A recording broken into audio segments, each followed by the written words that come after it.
Goeiedag, welkom hier by Inspireer. Lekker om saam met jou te kuier soos gewoonlik.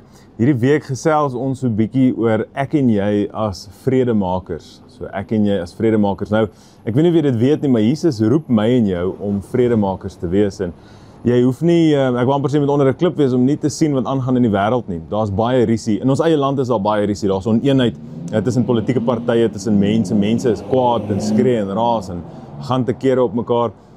Maar daar's ons baie dinge wat aan die gang is. En ek wil met jou gesels oor die feit dat die Here my en jou roep om vrede te bewaar, of sal ek sê vrede te maak, wat beteken dit is 'n aktiewe proses. Maar ek wil met jou deel aan Jakobus 3 vers 17 sê dit, maar die wysheid wat van bo kom is in die eerste plek suiwer. Die wysheid wat van bo kom, goddelike wysheid, is in die eerste plek suiwer. Verder is dit vredelievend, inskikkelik, bedagsaam. Dit sê dit is bereid om ontferming te betoon en het goeie gevolge. Dit diskrimineer nooit en is altyd opreg. En dan hoor wat sê hy hierso in vers 18.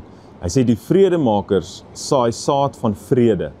Hulle oes omdat hulle reg lewe voor God. So, hoe dikwels hoor ek en jy dat ja, daai mense sukkel want hulle dien nie die Here nie. En dan wonder ek soms hoekom gaan dit swaar met medegelowiges? Want ek ken mense wat die Here dien met hulle lewe, maar dit gaan ook met hulle moeilik. Sommige van hulle is ook armoedig, sommige van hulle trek ook swaar. Een ou het eenmaal gesê, dit reën nie daar nie, want hulle slaan die donkies te veel daar. Ek sal dit nooit vergeet nie, maar partykeer dink ons dat sommige mense krepeer of dat hulle gebuk gaan onder die lewe, omdat hulle dalk nie die Here dien soos wat hulle moet nie.